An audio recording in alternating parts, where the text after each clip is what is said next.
Come follow me over the last 8 months creating a Brioche Blackwork blanket. To make this blanket, I used the double-sided knitting method and 2 different colors of yarn to interchange the sides of the colors are on to create pixel images in Brioche knit stitch. I tried hard to find the original artists of these alpha patterns, but because a lot of them are free, if any of you know the artists, especially for this Welsh dragon, please tag them.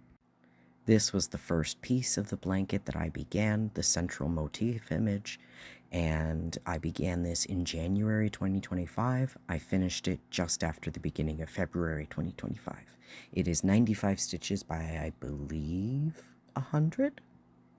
And as you can see with this method of double knitting, we get a perfect negative image on the back and an additional right side on the back. The second set of patterns I used also did not have an artist on the original image, so if you know them, please tag them. I actually use all 4 of these patterns in this blanket. My cat is literally holding down the fort here, but you can see how it starts to come together and which patterns I use. Here's the wrong side.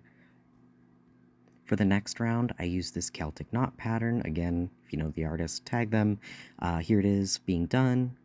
And for the leaf in the center of this motif and the next part of this round, I actually used this pattern.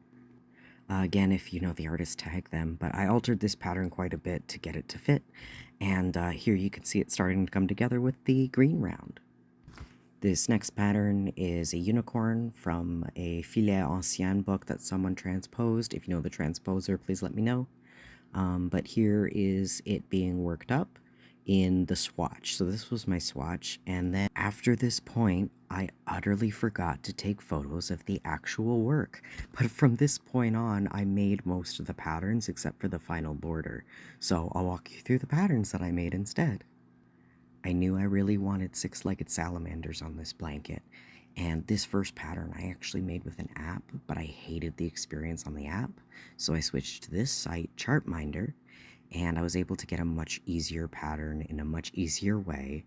And this site, Chartminder, I actually paid for their 3-month subscription because this site is so good. If you're making alpha patterns, I cannot recommend Chartminder enough.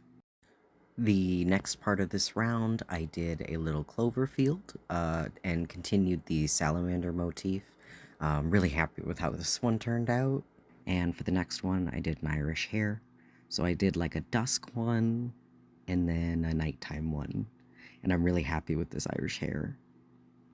And then at this point, my brain seemed to finally kick back in because here's a picture of the full blanket, except for the last 2 borders. So here's the full main blanket, all the repeats. This is the pattern from that original image back at the beginning that I used to make the border, and this is the corner motif.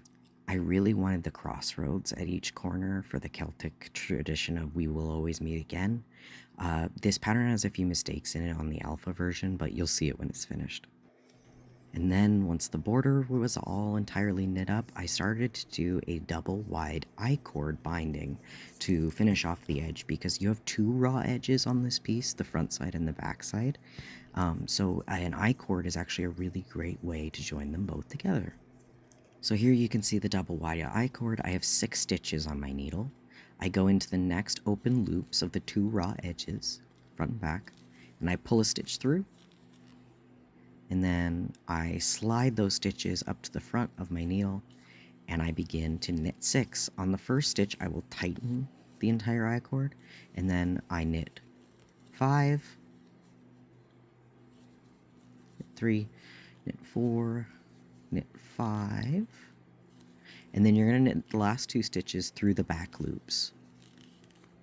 So you go through both loops through the back and knit.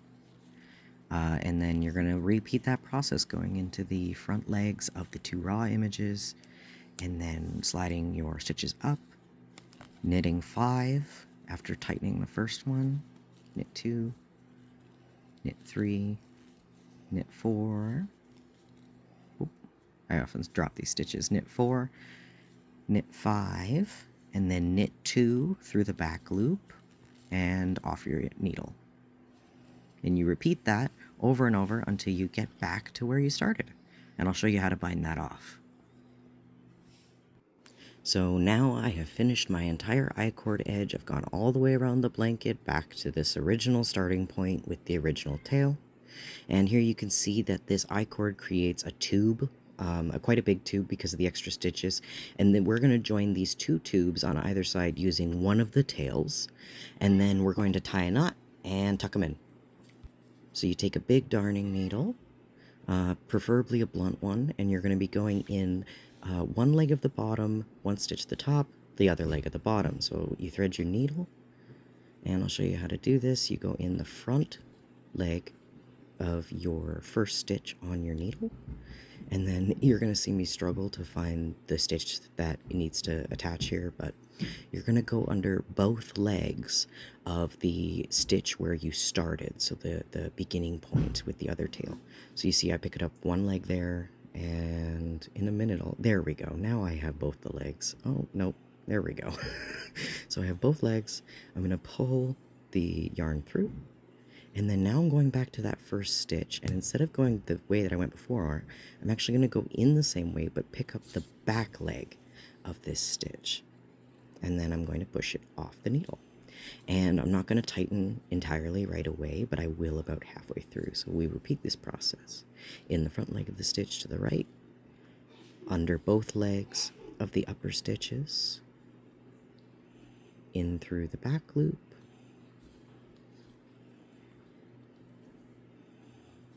and off the needle. You're going to repeat this process with each of the 7 stitches on your needle, going through both loops of the last 2 stitches as if they were one stitch, just like in knitting the I-cord. I tried to record the rest of making the I-cord stitch, but then comedically my camera decides to jump off a cliff.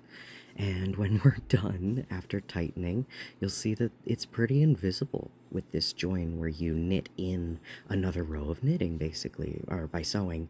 And so with these 2 tails, what I tend to do is just tie a double granny knot. And then we're going to feed these tails in through the loop of that edge.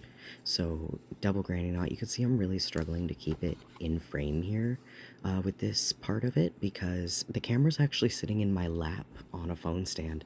I don't actually have a tripod or like a camera arm or anything, so apologies for not being able to see much. But here we thread in through the tube, and then we're going to pull our needle through and pull that tail through. You'll see me come out further up as I push the needle through the tube. And then you'll see I pull it through. There we go. And then it's through. So I just pull that tail through, and I do the same with the other tail. And once that's done, it's pretty invisible. The blanket is done. I'm washing it, but I just opened the washer to check on it. Y'all need to see this. Look at that. I don't think that's all dirt, but I mean, some of it's probably the black dye from the yarn, but like, making a blanket over 8 months sure makes it dirty. Now I'm just going to speed through the process of blocking this blanket after washing. I weigh it down with my grandfather's tools because I didn't have a block big enough to pin it. And then I hit it with the hairdryer to melt it in place. And after all of that, it's looking pretty flat, pretty in line, and I'm very happy with it. Yeah. Now we just turn the dehumidifier on, and we let her block. I'll be back when she's dry. A few moments later. And that's pretty much the process. The only thing that I might do, even after blocking, is reblock it, just because a couple areas are still fighting me. But I am so happy with this blanket.